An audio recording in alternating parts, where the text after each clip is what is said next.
And welcome back to Penalty Box here on ESPN 1025 The Game. Justin Bradford, Glenn Blackwell. Excited to have our next guest on. He's no stranger to the show. We have Phil Tomasino joining us. Phil, thanks for joining us, man. Yep, thanks for having me. So just what's it been like for you? I mean, it's been a while since we talked. It's been basically a year since things shut down. We're getting close to that shutdown point. Just what has this overall time been like for you in terms of getting up and ready to get back to playing hockey and what you took the time to do?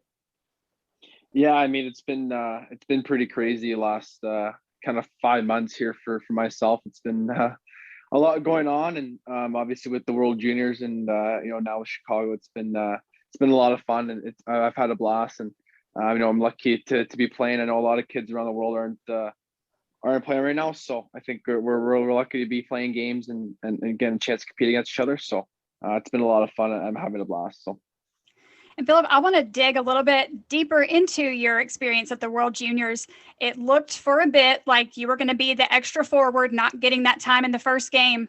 But what stands out to me is that you didn't allow that to get the best of you. And in that situation, that could have been the case for some players. And as we know, an injury on the team allowed you into that spot, and you made the absolute best out of your time on ice that you were given. So I kind of want to go into what was your mindset and your headspace during that time, transitioning from that first game sitting out into getting that time on ice and playing some really, really good hockey?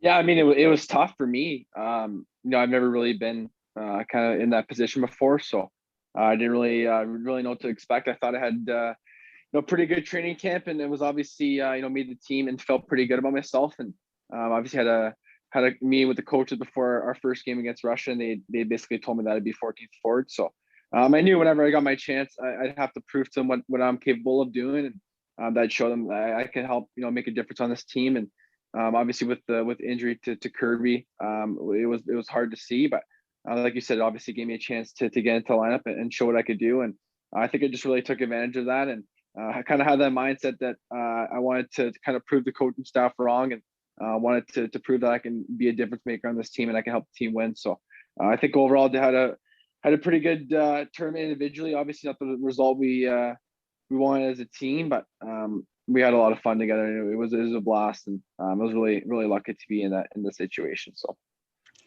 And Nashville Preds fans have been not so patiently waiting for the day that your name takes up a permanent spot on this Preds roster, because we've watched from afar your growth, your development. We've seen the versatile type of forward that you are, and we can all see the value that you're going to bring to an organization like this. What has been your personal focus on your growth and development for the game that's elevated you into the game that you're in now? Yeah, I mean, I think the biggest thing is strength. Just getting the chance to play against men this year.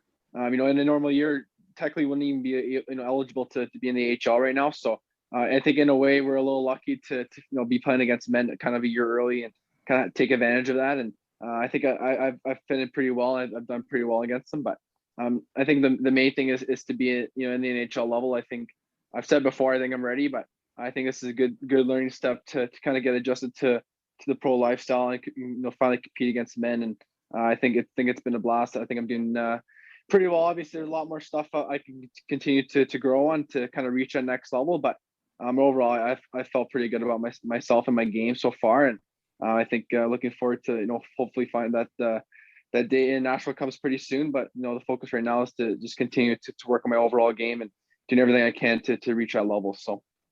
And again, joining us right now is 2019 first-round pick for the Nashville Predators, Philip Tomasino, on Penalty Box Radio. And looking at this is a unique situation with having Predators prospects and Carolina prospects play in the same team together. I mean, you guys are off to a 7-0 start, which is pretty darn good and pretty impressive. But what's it been like playing with some of these guys that you probably didn't necessarily expect to play with, like a Seth Jarvis or a Ryan Suzuki or some of these other prospects that typically you're not going to get that experience unless it's maybe in junior or maybe a team from a nation that you're representing, like a Team Canada or something. What's that been like playing with these guys that you haven't really had an opportunity to play with before?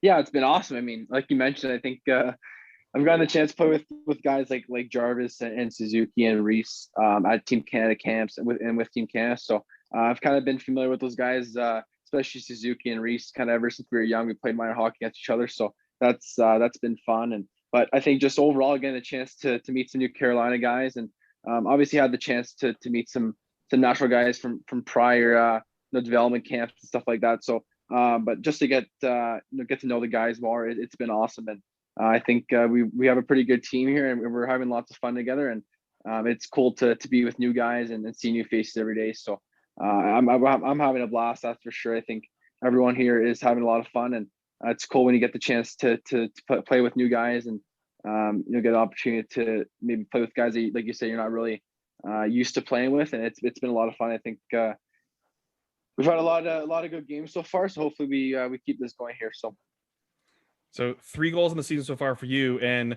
in the game where you got your first pro goal, you scored twice and had a 3-point game. What a first pro experience that was. And I mean, you got your first 2 points out of the way that first game early February. But what was that like, just scoring your first pro goal? I mean, obviously first are something that are always going to stick with you, but given the unique situation and that there's no fans there or anything like that, is it something that really stands out to you? And just what was going through your mind as you're taking this tremendous next step in your career?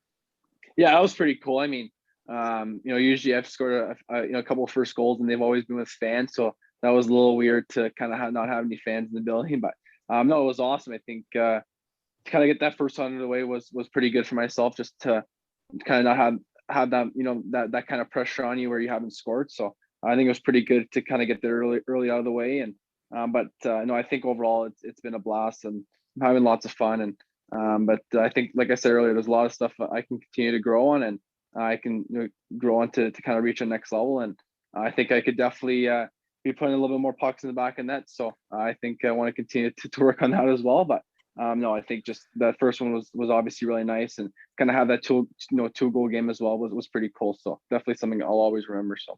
Well, I have no doubt there's going to be more opportunities to put pucks in the back of the net. That's for sure. So, and obviously too, it's been a unique situation. I mean, at the beginning of the season, David Poyle, when talking to the media, even said that he had a good talk with the prospects and everything, just saying how the season's going to be different. There's going to be different experiences for everyone, and not necessarily going to plan the way they might have thought it would because of short and condensed season and everything too. With your experience now with Chicago and everything, what is the team that you're able to spell upon has said what they've liked about your development, what they want you to continue to work on and things like that? Because obviously you're very, very close. You're so close to making that big debut with the big team. Yeah, I think the biggest thing is continue to get stronger and work on my overall game. I think I think I'm pretty good offensively. I think there's some things defensively I can definitely continue to grow, and I think that maybe that's something that in junior you can probably get away with, but at the pro level you kind of can't get away with all the guys. They're so smart and strong on the puck. So I think that's something that I need to continue to grow on for sure. But I think strength is obviously one thing that's big for me, and I'm obviously the biggest guy out there. So along the boards, I think I've adjusted pretty well to that, but continue to grow. I think it's even a next level, kind of a next step from the AHL to the NHL, just how strong the guys are on pucks, and especially along the boards and in battle. So that's something that we want to work on a lot, and I think I've definitely progressed a lot in that area for sure. But no, I think just the biggest thing is continue to work on my overall game. I think that's what will really help me kind of reach a next level for sure. So. Well, we know it's coming soon, and just can't wait to continue to see your progress there in Chicago, and glad you're having that opportunity to play, because like you said, not everybody has the opportunity to play. So just really glad you're getting that opportunity to keep on developing and getting better and better. And we can't wait to see you here in Nashville. But Phil, thank you so much for taking the time to talk with us, man. We appreciate it. Awesome. Thank you very, very much for having me. All right, folks, Philip Tomasino. I know everyone is excited to see him make the Predators roster, hopefully in the very near future, but he's doing good things in Chicago. Like he said, he's playing against men now instead of playing in juniors, so it's really good for his development. And hey, maybe this is one of those blessing in disguise, Glynne, that instead of having to be forced to make the big jump to the NHL, that he's taking that little next step that typically someone coming from Canadian juniors is not able to do because of the age agreement there too. So this is a good step in the right direction for him.